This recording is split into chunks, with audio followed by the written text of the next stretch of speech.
안녕하십니까. 오늘은 자신과의 치열한 거룩한 전쟁, 자아주기에 대해서 함께 생각을 해보도록 하겠습니다. 갈라디아 2장 19절부터 20절 말씀입니다. 내가 율법으로 말미암아 율법에 대하여 죽었나니 이는 하나님에 대하여 살려 함이라. 내가 그리스도와 함께 십자가에 못 박혔나니 그런즉 이제는 내가 사는 것이 아니요 오직 내 안에 그리스도께서 사시는 것이라. 이제 내가 육체 가운데 사는 것은 나를 사랑하사 나를 위하여 자기 자신을 부리신 하나님의 아들을 믿는 믿음 안에서 사는 것이라. 예전에 풀러 신학교의 피터 웨그너 박사나 선교학자들 그리고 예수 전도당과 같은 선교단체 리더들이 강조했던 영적 전쟁에는 세 가지 차원이 있었습니다. 그 세 가지 차원의 영적 전쟁은 첫째가 지상적 차원의 영적 전쟁, 두 번째가 주술적 차원의 영적 전쟁, 그리고 세 번째가 전략적 차원의 영적 전쟁입니다. 이 중에서 가장 고차원적인 영적 전쟁이 소위 전략적 차원의 영적 전쟁, strategic level of spiritual warfare로서 이것은 한 도시나 국가를 지배하고 있는 사탄의 경관진을 먼저 영적 지도, spiritual mapping을 통해서 파악하고 그 진을 파쇄하기 위한 지속적인 중보 기도 운동을 전개한 뒤 실제적인 복음 전파 활동을 통해 그 도시나 나라에 하나님의 나라가 임하도록 하는 전략입니다. 사도 바울은 사도행전 19장을 통해 소위 아데미 여신 사상이 절대적으로 지배했던 에베소에서 전략적 또는 주술적 차원의 영적 전쟁을 감당했다고 보여집니다. 바울은 두란노 서원 사역을 통해 복음을 가르치고 전파하는 진리 대결 트루스 엔카운터와 바울을 통해서 나타난 놀라운 기사와 표적을 통한 능력 대결 파워 엔카운터를 병행하면서 에베소 전역에 자리 잡고 있었던 사탄의 견고한 진을 무너뜨린과 동시에 소아시아 전역에 복음이 전파되는 놀라운 선교적 열매를 거두게 됩니다. 이러한 전략적 차원의 영적 전쟁이 중요하지만 사실 이러한 차원의 영적 전쟁보다 더 본질적이고 가장 중요한 차원의 거룩한 전쟁이 존재합니다. 그것이 바로 자아 죽이기입니다. 이 전쟁은 신자들과 사역자들 내면 속에서 일어나는 더 무섭고 치열한 전쟁이라고 말씀을 드릴 수가 있습니다. 사도 바울이 될 수 있었던 것은 바로 자아를 십자가에 못 박는 자아 죽임이라고 하는 자신과의 거룩한 전쟁에서 승리했기 때문입니다. 자아를 죽이지 못하면 사역에서는 세계적인 성공을 거둘 수는 있지만 자신의 영혼을 보존하고 지킬 수가 없습니다. 수많은 복음 전도자들, 은사주의 능력 사역자들, 부흥사들, 대형교회 목회자들이 자아를 죽이지 못해 외적으로는 패가망신을 면치 못했으며 내적으로는 교만하거나 타락하고 사탄의 완전한 지배 속으로 떨어져서 그 영혼들이 어둡고 고통스러운 지옥으로 떨어져 갔습니다. 하나님의 놀라운 은혜 가운데 지옥의 문 앞에서 그 영혼이 처절하게 회개하여 다시 용서함을 받고 사역하는 자들이 그렇게 많지 않은 것이 엄연한 현실이라는 것입니다. 이 얼마나 두려운 사실입니까? 신자가 비록 사탄과의 전략적 영적 전쟁에서 승리해도 그리고 그 결과로서 사탄이 그 패배감과 수치심과 절망감 때문에 일시적으로 몸을 떨고 분노하기는 하지만 사탄이 궁극적으로 두려워하는 것은 아닙니다. 사탄이 정말 두려워하는 것은 신자가 사탄과의 영적 전쟁에서 이기는 것이 아니라 신자가 자기 자신과의 거룩한 전쟁에서 승리하는 것을 지켜보는 일입니다.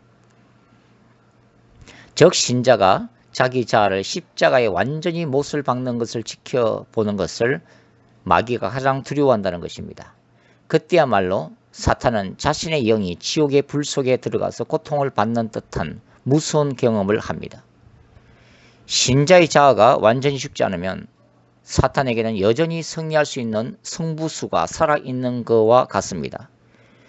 비록 사역에서는 패배하여 사탄이 한 발 뒤로 물러설 수는 있지만 자아가 완전히 깨어지지 않는 신자는 어느새 그의 사역의 성공이 그의 의의가 되고 그의 목회가 그의 자랑이 되고 그의 능력이 교만이 되고 그가 봉사하고 세운 하나님의 나라가 그 자신의 영광이 될 수 있기 때문에 사탄은 그날만을 손꼽아 기다리면 된다는 것입니다. 신자 가운데 그 모든 것이 그의 의 자체가 될 때 그때 사탄에게는 아무것도 두려워할 것이 없습니다. 신자의 영혼 속에 성령이 없고 그의 사역 가운데 예수가 없고 그의 왕국 가운데 진리가 없기 때문입니다. 사탄이 내리치는 최후의 공격 앞에 그의 영혼은 힘없이 무너져 내리고 사역은 막을 내리고 모든 것은 끝장이 납니다. 그리고 한때 지옥의 군대들과 악령들에게 무시무시한 하나님의 사람으로 알려졌던 그는 하늘의 능력과 권세와 진리로 수많은 영혼들을 지옥 문 앞에서 천국으로 빼돌릴 수 있었던 그 신자는 어느새 초라한 모습으로 사탄의 왕자 앞에 무릎을 꿇고 가늘고 애절하게 떨고 있을 뿐인 것입니다. 주님이 이렇게 말씀하셨습니다. 사람이 만일 온 천하를 얻고도 제 목숨을 잃으면 무엇이 유익하리요? 사람이 무엇을 주고 제 목숨을 바꾸겠느냐? 마가복음 8장 37절 말씀입니다. 제가 두려워하는 말씀 중에 하나는 바로 산상수훈에 나와 있는 종말론적인 심판 앞에 선 하나님의 사람들입니다. 마태복음 7장 21절부터 23절은 이렇게 기록되어 있습니다. 나더러 주여 주여 하는 자마다 다 천국에 들어갈 것이 아니요 다만 하늘에 계신 내 아버지의 뜻대로 행하는 자라야 들어가리라. 그날에 많은 사람이 나더러 이르되 주여 주여 우리가 주의 이름으로 선지자 노릇하며 주의 이름으로 귀신을 쫓아내며 주의 이름으로 많은 권능을 행하지 아니하였나이까 하리니 그때 내가 그들에게 밝히 말하되 내가 너희를 도무지 알지 못하니 불법을 행하는 자들아 내게서 떠나가라 하리라. 여러분, 최후의 승리는 수많은 영혼들을 구원하는 것이 아닙니다. 최후의 승리는 바로 자신의 영혼을 온전히 구원하는 것입니다. 신자가 수많은 영혼의 어두운 밤을 지나고 고난의 광야에서 연단의 불을 지나는 과정의 궁극적인 목적은 단순히 신자의 외적 교만과 자의 껍데기만을 부셔뜨리기 위한 것이 아닙니다. 주님의 궁극적인 목적은 그의 자아를 완전히 죽이는 것입니다. 그렇습니다. 죽어야 삽니다. 죽어야 살 수 있습니다. 완전히 죽어야 주님께 쓰임받을 수가 있습니다. 신자는 처음에는 자기 사역의 성공 여부, 교회 안에서의 자신의 영향력, 그리고 자신이 세운 외적인 하나님의 나라에 관심을 가집니다. 그 목적을 위해 영적 전쟁을 배우고 영적 전쟁을 감당합니다. 그리고 그것을 통해 세워진 하나님의 나라를 바라보면서 흐뭇해합니다. 그 결과와 열매가 자신의 자랑이고 자신의 면류관이고 자신의 존재를 인식하는 도구이고 삶을 살아가는 힘의 원천이 되기 때문입니다. 그러나 그 영이 성숙할수록 자신의 내면 안을 들여다보기 시작합니다. 그리고 사탄과 싸우는 것이 아니라 자기 자신과 처절하게 싸우기 시작합니다. 단순한 영적 전쟁의 차원을 넘어선 자아와의 거룩한 전쟁의 시작인 것입니다. 그리고 조금씩 자의 내면 안에 참된 하나님의 나라를 짓습니다. 그것만이 영원한 것임을 깨닫기 때문이죠. 자아 죽임이라는 이 거룩한 전쟁의 역사는 에덴 동산에까지 거슬러 올라갑니다. 에덴 동산의 중앙에는 두 그루의 나무가 존재했습니다. 생명나무와 선악을 알게 하는 나무입니다. 성경과 인간 역사를 하나님의 나라와 사탄의 왕국 간의 투쟁 신학으로 볼 때 생명나무는 하나님의 나라를 추구하는 상징물이고 선악과는 사탄의 왕국을 추구하는 상징물이 됩니다. 그리고 창세기 3장 15절에 선언된 원시복음을 통해 이 양자 간의 종말론적 거룩한 전쟁이 구체화되고 그 전쟁에서의 예수 그리스도의 궁극적 승리가 선포됩니다. 이 전쟁은 눈에 보이는 물질 세계와 눈에 보이지 않는 영적 세계를 포괄하는 우주 차원에서 일어나는 거룩한 전쟁일 뿐만 아니라 인간의 내면 안에서 일어나는 선과 악을 둘러싼 내적 전쟁이기도 합니다.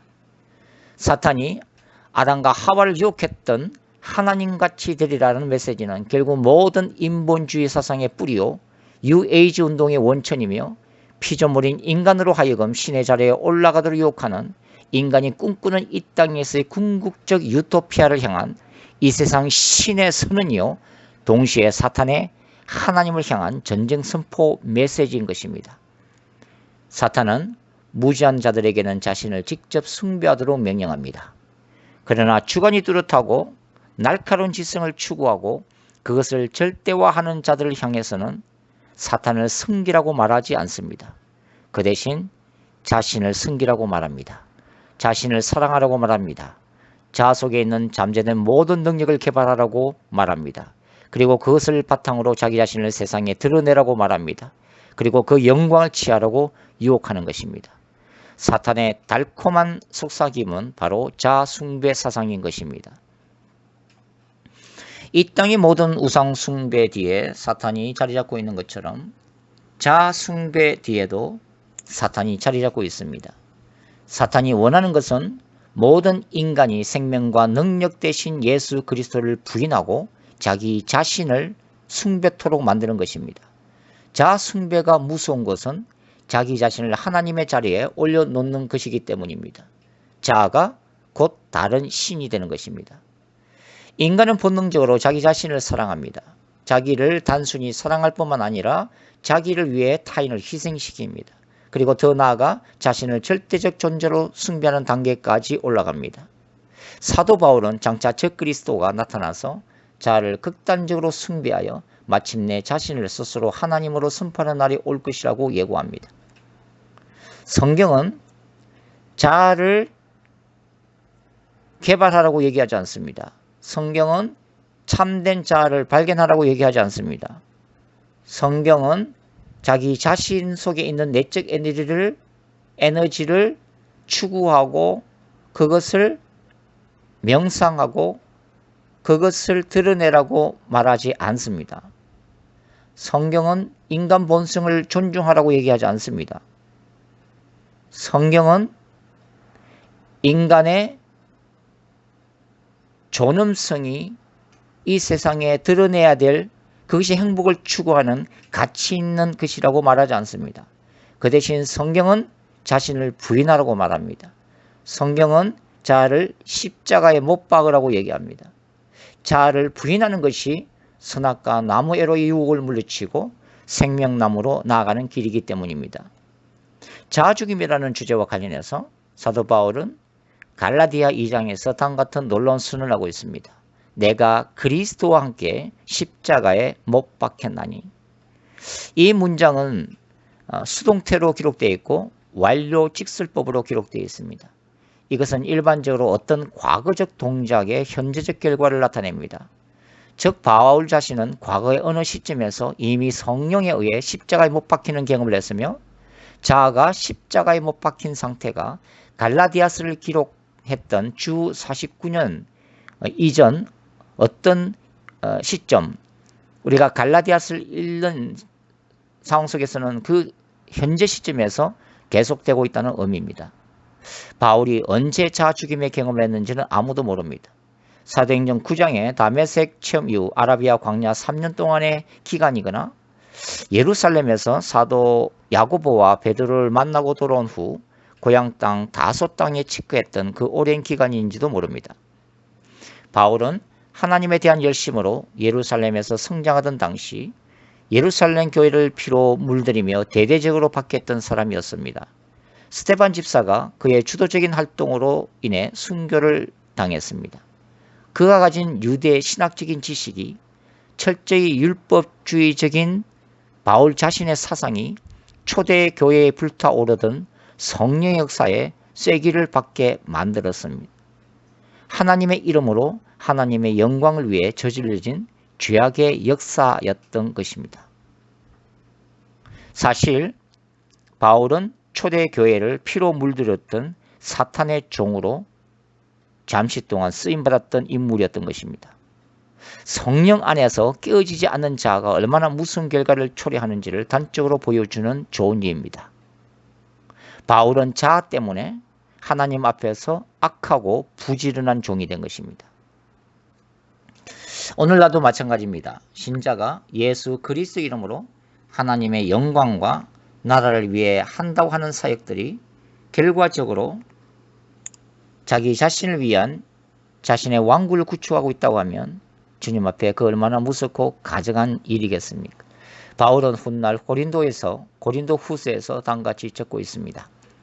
우리가 육신으로 행하나 육신에 따라 싸우지 아니하노니 우리의 싸우는 무기는 육신에 속한 것이 아니요 오직 어떤 경관진도 무너뜨리는 하나님의 능력이라. 모든 이론을 무너뜨리며 하나님 하는 것을 대적하여 높아진 것을 다 무너뜨리고 모든 생각을 사로잡아 그리스도에게 복종하게 하니 너희의 복종이 온전하게 될 때에 모든 복종하지 않는 것을 벌하려고 준비하는 중에 있노라. 고린도후서 10장 3절부터 6절 말씀입니다. 인간 안에 있는 세속적 사상과 생각들이 사탄의 경관진을 형성하고 그것들이 스스로 높아져 하나님을 대적하는 자리까지 올라간다는 의미인 것입니다. 우리 자신이 무너지는 것을 방지하는 최선의 방법은 우리 자신의 자아가 십자가에 완전히 못 박혀서 우리 자신의 존재가 사라지는 것입니다. 내가 사라져야 그리스도께서 나를 통해 드러나시기 때문입니다. 그러나 문제는 어떻게 자아를 십자가에 온전히 못 박을 수 있는가입니다. 바울이 자아를 십자가에 못 박을 수 있었던 출발점은 철저한 자신의 깨어짐과 그리스도에 대한 새로운 인식 때문입니다. 이것은 다메섹 사건에서 시작됩니다. 부활하신 예수 그리스도를 직접 만난 바로 그 시점입니다. 다메섹 사건을 통해 바울은 말 그대로 기존에 자신이 추구했던 신학과 삶에 대한 가치관이 완전히 무너집니다.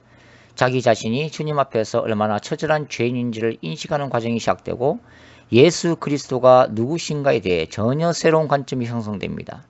세상과 역사를 바라보는 새로운 종말론이 형성되고 이방인의 사도로서의 부르심과 사명에 대한 거룩한 몸부림이 시작됩니다.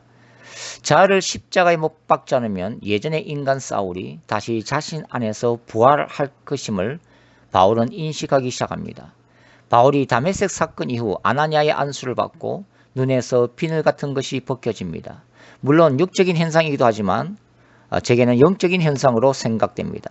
하나님의 뜻과는 달리 바울이 자신만의 왜곡된 신학으로 세상을 판단했던 강한 자아 속에 구축된 그 사탄적 경관진이 무너지고 이제는 성령의 시각으로 세상을 바라보는 새로운 영적 눈이 열린 사건인 것입니다. 바울은 고린도후서 3장에서 이렇게 적고 있습니다. 우리는 모세가 이스라엘 자손에게서 장차 없어질 것의 결국을 주목하지 못하게 하려고 수건을 그 얼굴에 쓴 것 같이 아니하노라. 그러나 그들의 마음이 완고하여 오늘까지도 구약을 읽을 때에 그 수건이 벗겨지지 아니하고 있으니 그 수건은 그리스도 안에서 없어질 것이라. 고린도서 3장 13절부터 14절. 만일 우리의 복음이 가리웠으면 망하는 자들에게 가리워진 것이라. 그 중에 이 세상 신이 믿지 아니하는 자들의 마음을 혼미하게 하여 그리스도의 영광의 복음의 광채가 비치지 못하게 함이니 예수 그리스도는 하나님의 형상이니라. 고린도서 4장 3절에서 4절. 여러분, 자아가 강하면 하나님의 뜻을 볼 수 있는 우리의 모든 영적인 눈과 하나님의 음성을 들을 수 있는 모든 영적인 귀가 닫히게 됩니다. 그리고 우리가 가진 얄팍한 신학과 목회 철학, 인본주의적 생각, 깨어지지 않는 가치관과 왜곡된 세계관이 우리의 우상이 되고 그것이 우리의 행동을 결정하고 움직이게 됩니다. 그러나 그 끝은 심판과 멸망입니다. 자기가 완전히 그리스도 안에서 죽지 않으면 철저한 바리새인으로서 예수 그리스도를 받겠던 치명적인 오류와 죄악을 이제는 사도의 이름으로 하나님의 교회 안에서 되풀이하게 될 것임을 처절하도록 바울은 깨닫게 됩니다.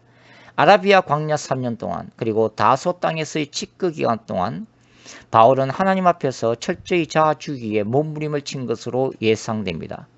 자아 죽임은 하나님 앞에서 내가 반드시 죽어야 할 당위성과 필연성에 대해 의지적으로 동의하고 그것을 하나님께 자유의지를 통해 강력하게 요청하는 몸부림의 결과입니다. 바울은 내가 그리스도와 함께 십자가에 못 박혔나니 라고 수동태를 사용했습니다. 바울 자신을 십자가에 못 박도록 주도적으로 도와주신 분이 존재한다는 의미입니다. 바로 성령님입니다. 어느 누구도 성령의 도우심이 없이는 자아를 십자가에 온전히 못을 박을 수는 없습니다. 우리가 의지적으로 결단하고 몸부림칠 수 있는 것은 한계가 있습니다. 자아가 죽음 같은데 어느덧 살아 있습니다. 그것을 발견하곤 또다시 자아를 십자가에 못을 박습니다. 그러나 극한 상황이 되면 마치 잔잔한 호수 밑바닥에 상처와 쓴 뿌리에 잔해가 쌓여 있다가 휘몰아치는 해오리 바람이 밑바닥에 있는 그 모든 추악한 것들을 한꺼번에 수면 위로 올려보내듯이 자아가 힘있게 부활하여 우리 앞에 그 모습을 나타내곤 합니다. 자아 죽임은 한 번에 완전히 끝나는 거룩한 전쟁이 아닙니다. 이 전쟁은 평생을 걸려서 주님 앞에서 설 때까지 진행되는 거룩한 전쟁인 것입니다. 우리 속에 있는 죄악된 본성과 악의 근세가 죽는 날까지, 그리고 주님이 다시 오시는 그날까지 사라지지 않았기 때문입니다. 자아 죽임은 성화를 위한 전쟁입니다. 그러나 우리는 우리 힘만으로 이 전쟁을 수행하지 않습니다. 우리 곁에는 성령님이 계십니다. 우리는 성령 안에서 성령과 함께 우리 내면 안에 완성될 예수 그리스도의 나라와 영광을 위해 오늘도 이 전쟁을 수행하고 있는 것입니다. 여러분, 사도 바울은 내가 그리스도와 함께 십자가에 못 박혔나니 그런즉 이제는 내가 산 것이 아니요 내가 내 안에 그리스도께서 사신 것이다. 자아가 십자가에 못 박혔다 라고 선포를 합니다. 그럼에도 불구하고 동시에 바울은 나는 날마다 죽노라 라고 고백합니다. 자아 죽임은 성령 안에서 온전히 우리 안에 십자가에 못 박을 수 있는 성령의 능력 안에서, 말씀 안에서, 하나님 아버지의 도우심 안에서 못 박을 수 있는 존재입니다. 그럼에도 불구하고 종말론적인 그날 우리가 주님 앞에 설 때까지는 그럼에도 불구하고 내 안에 있는 자아와 지속적으로 반복적으로 싸워야 할, 반복적으로 자아를 십자가에 못 박아야 할 그 거룩한 전쟁을 우리는 계속하고 있는 것입니다. 자아 죽임은 결코 쉬운 전쟁이 아니라고 생각합니다.